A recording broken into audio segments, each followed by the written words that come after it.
While we do expect some job shedding from May for a few months, and we do expect the unemployment rate to lift by about 0.5%, the starting point, like I said, is better. And so where we feared that maybe the unemployment rate might back up towards 6.75%, it now could be a bit below 6.5%. How much of a dent do you think the withdrawal of JobKeeper will have on the economy as a whole? So there's a couple of factors, I think, that suggest we will see a softer patch in the economy and the labour market in Q2. But we are very mindful that the starting point for growth is stronger, the labour market is in even better shape than we thought, and there is also a number of important offsets that should help the economy face these challenges. So there's obviously a very large build-up in household savings, an additional $120 billion, that's about 5% of GDP.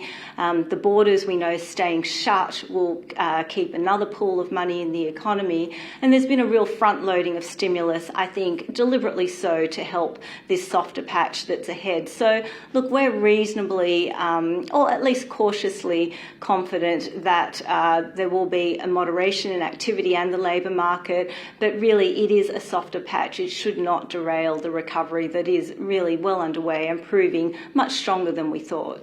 Well, that recovery in a way is being underpinned by these very low interest rates from the Reserve Bank, a historic low of 0.1%, and it has been very firm in saying that they will remain for the next 3 years.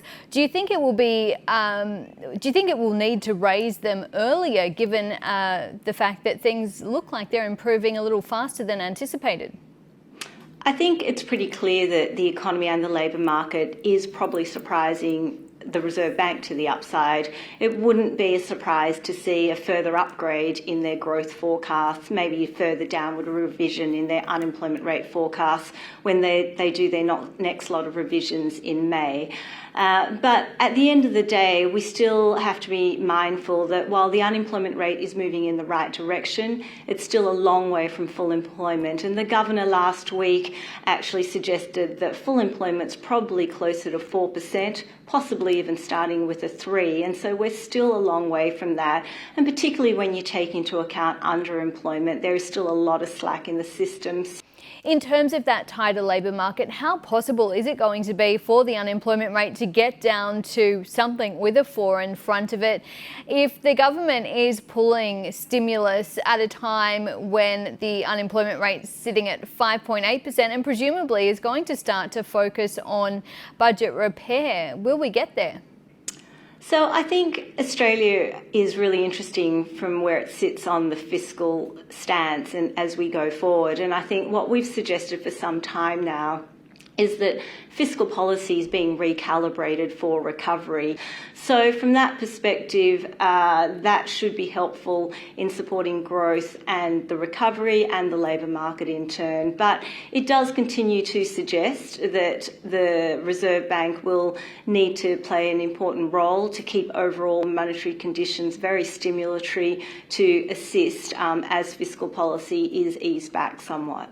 So in which case, you anticipating that we're going to see low inflation and low interest rates well beyond that 2024 timeframe that the RBA is talking about? Look, I think it's likely that we'll see it until at least 2024. So we will, we think, see a bit of a lift in the near term. Headline inflation will move, we think, well above 3%. Core inflation will lift a little towards that sort of 1.5%, a bit higher, 1.75% mark. But then we suspect it'll still run below 2% for much of the next few years. That suggests the bank will be patient, that it has time on its side to look at the data, to look at what's happening globally, and to think and not really be thinking about lifting rates before 2024. So does that mean bond investors are completely wrong then, because they have been essentially selling out of the bond market and pushing up yields quite dramatically over the last few months?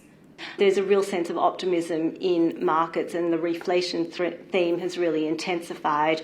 Australian yields have been dragged up with that in many ways, and so I think bond markets are testing central banks. They believe that growth will be stronger, inflation will be higher, and yet central banks continue to deliver a very clear message of being patient, of needing to see higher inflation, even overshooting their inflation targets to some degree. And yet I think markets at this moment are very much questioning their resolve. And of course, Jerome Powell, the US Federal Reserve Chair, stood very firm overnight, saying that interest rates there are not going anywhere, even as a flood of cash, $1.9 trillion US, hits the economy. A lot of stimulus going into the US economy, a lot of upside, and yet we know inflation is still reasonably subdued. And so I think until we really see the whites of inflation, the central bank there, the Fed, appears pretty content to sit on its hands and send that signal that it will keep rates low. And the adoption of the average inflation target as well suggests that they want to see inflation a little above 2% for a while to make up for the undershoot. Again, markets probably not quite believing the Fed at the moment, but the Fed sending a very clear signal that it is prepared to keep rates low and sit on the sidelines for some time and keep that accommodation flowing into the economy. Sue Lin Ong, we appreciate your time. Thank you. Thanks, Alicia.